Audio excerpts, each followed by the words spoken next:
देखिए इस वीडियो में हम लेटेंसी के बारे में पढ़ेंगे। वेब एप्लीकेशंस में लेटेंसी का मतलब क्या होता है। मैं यूजर हूँ, ठीक है, मैंने लिखा facebook.com, ठीक है, वो रिक्वेस्ट गई फेसबुक के सर्वर पे, ठीक है, और फिर वहां से रेस्पॉन्स आया। जितना भी टाइम लगा इस राउंड ट्रिप में उसे बोलते हैं लेटेंसी। मान लेते हैं जाने में T1 लगा, आने में T2 लगा और कुछ कंप्यूटेशन भी होगी उसमें लगा T3, तो लेटेंसी डेल्टा T से डिनोट कर देते हैं इज इक्वल टू क्या हो जाएगी T1 plus T2 plus T3, ठीक है। यानी कि लेटेंसी का मतलब क्या है, latency is equal to network delay plus computational delay. सही बात है भाई। तो कोई पूछता है लेटेंसी का मतलब क्या है, आप बोलेंगे भाई network delay plus computational delay. अब मैंने दो आर्किटेक्चर पढ़े हुए हैं, डिस्ट्रीब्यूटेड एंड मोनोलिथिक आर्किटेक्चर। किसमें ज्यादा होती है लेटेंसी, किसमें कम होती है वो देखते हैं। तो मैंने मोनोलिथिक पढ़ा हुआ है, डिस्ट्रीब्यूटेड पढ़ा हुआ है। देखिए मोनोलिथिक में नेटवर्क डिले होगी नहीं, सारे कंपोनेंट्स एक साथ ही डिप्लॉयड हैं, ठीक है, तो कोई नेटवर्क डिले होगा नहीं। तो उस केस में मोनोलिथिक के केस में latency is equal to only computational delay. लेकिन डिस्ट्रीब्यूटेड के केस में क्या होगा, latency is equal to computational delay and network delay, ठीक है। क्योंकि वेब एप्लीकेशन है मेरी, उसमें बहुत सारे मॉड्यूल्स होंगे, वो अलग अलग डिप्लॉयड होंगे, तो वो जो नेटवर्क कॉल्स होंगी वो एड ऑन हो जाती हैं डिस्ट्रीब्यूटेड के केस में। Initial and final network calls तो होंगी ही मोनोलिथिक के केस में, ऑब्वियस है वो तो। जब मैं facebook.com लिखूंगा वो तो कॉल जाएगी ही सर्वर पे, ठीक है, वो तो ऑब्वियस है। लेकिन इन बिटवीन जो नेटवर्क कॉल्स होती हैं वो नहीं होंगी मोनोलिथिक के केस में, ठीक है, क्योंकि सारा का सारा कोड बेस एक साथ ही डिप्लॉयड है। उसमें प्रोसेस टू प्रोसेस कॉल्स होती हैं मोनोलिथिक के केस में। समझ रहे हो बात को। एक साथ ही जब कोड डिप्लॉयड है तो प्रोसेस टू प्रोसेस ही होंगी, नेटवर्क होंगी नहीं। अब देखिए लेटेंसी को रिड्यूस कैसे कर सकते हैं। ऑब्वियसली लेटेंसी ज्यादा होगी तो यूजर एक्सपीरियंस बेकार हो जाएगा। पहला तरीका है कैशिंग का। मान लीजिए मेरा यूजर है, ठीक है, ये एक रिक्वेस्ट भेज रहा है। अब रिक्वेस्ट सर्वर पे जाएगी और फिर रेस्पॉन्स आएगा वहां से, तो बहुत टाइम लग जाएगा। तो हम एक कैशिंग लेयर ऐड कर देते हैं, बीच में कैशिंग लेयर ऐड कर देते हैं, तो सर्वर तक नहीं जाएगी रिक्वेस्ट, कैशिंग से उठ के रेस्पॉन्स आ जाएगा, ठीक है, तो टाइम बच जाएगा बहुत ज्यादा, ठीक है। तो पहला तरीका क्या है, लेटेंसी रिड्यूस करने का, कैशिंग। दूसरा तरीका क्या है, दूसरा है CDN यूज कर लीजिए, कंटेंट डिलीवरी नेटवर्क। होता क्या है, मान लीजिए कोई स्टैटिक डेटा है मुझे चाहिए, ठीक है, यानी कि वो ज्यादा चेंज नहीं हो रहा है, स्टैटिक डेटा है, मेरे को चाहिए वो सर्वर से उठा के लाना है, तो मैं CDN का यूज कर लेता हूँ, कंटेंट डिलीवरी नेटवर्क का। मान लीजिए US में है मेरा एक सर्वर, वहां से डेटा उठ के आना है, तो मैं क्या करूंगा, इंडिया से US जाने में ऑब्वियसली टाइम तो लगेगा, तो मैं अपने पास वाली लोकेशन में एक CDN सर्वर को बोल दूंगा भाई मेरा डेटा रख लो आप, ठीक है, और जब मैं रिक्वेस्ट भेजूंगा तो आप उसको भेज देना रेस्पॉन्स, ठीक है। तो ये क्या है, CDN, कंटेंट डिलीवरी नेटवर्क। तो भाई कैशिंग एंड CDN में डिफरेंस क्या हुआ वो देख लेते हैं। लिखा भाई CDNs, content delivery network, are geographically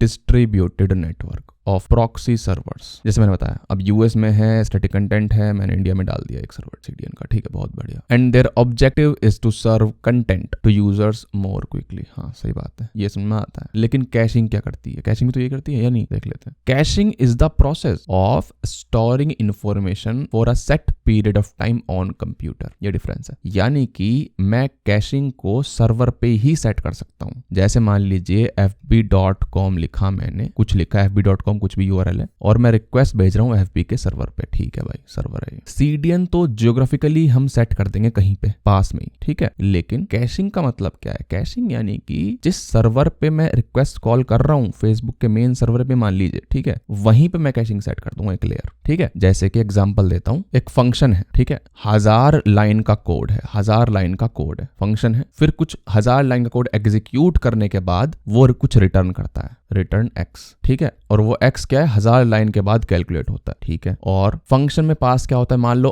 ID पास हो रही है, बंदे की ID, ठीक है, यूजर नेम मान लो, ठीक है। तो हर बार अगर वो बंदा ID ही भेज रहा है इस फंक्शन में, 1000 लाइन का कोड एग्जीक्यूट हो रहा है, हर बार X ही रिटर्न हो रहा है। समझ रहे हो बात को। मान लीजिए मैं अपना यूजर नेम instagram.com/ अपना यूजर नेम डाल रहा हूं, तो हर बार एक ही रेस्पॉन्स आना है मोस्ट ऑफ द टाइम, ठीक है। तो 1000 लाइन का कोड जो है वो एग्जीक्यूट करने का फायदा नहीं है, तो मैं क्या करूंगा, यहाँ पे एक कैशिंग की डिफाइन कर दूंगा पहले ही, ठीक है, और उसके कॉरस्पॉन्डिंग X की वैल्यू सेव कर दूंगा और फिर यहीं से पहली लाइन से रिटर्न कर दूंगा भाई, ठीक है। ये है कैशिंग। अगर नहीं समझ में आया है तो ये मान लीजिए भाई CDN जियोग्राफिकली लोकेटेड होते हैं, और कैशिंग का मतलब है कि जिस कंप्यूटर पे आप काम कर रहे हो, जिस कंप्यूटर पे आप सर्वर डिप्लॉयड है आपका, वहीं पे कैशिंग डिफाइन होती है, ठीक है भाई। हाँ तो भाई रिड्यूसिंग लेटेंसी, पहला तरीका कैशिंग है, दूसरा तरीका CDN। तीसरा तरीका क्या है, तीसरा तरीका है अपने हार्डवेयर्स को, अपने सर्वर्स को इंप्रूव कर दीजिए, अपग्रेड कर दीजिए, सिंपल सी बात है, ठीक है भाई, तो इस वीडियो में हमने पढ़ा लेटेंसी के बारे में। हमने देखा मोनोलिथिक में कम होती है लेटेंसी और डिस्ट्रीब्यूटेड में ज़्यादा होती है। अब डिस्ट्रीब्यूटेड ही बढ़िया है, लेकिन उसको फिर रिड्यूस कैसे करें लेटेंसी को? 3 तरीके हैं, कैशिंग, CDN एंड अपग्रेड कर दीजिए अपने सिस्टम्स।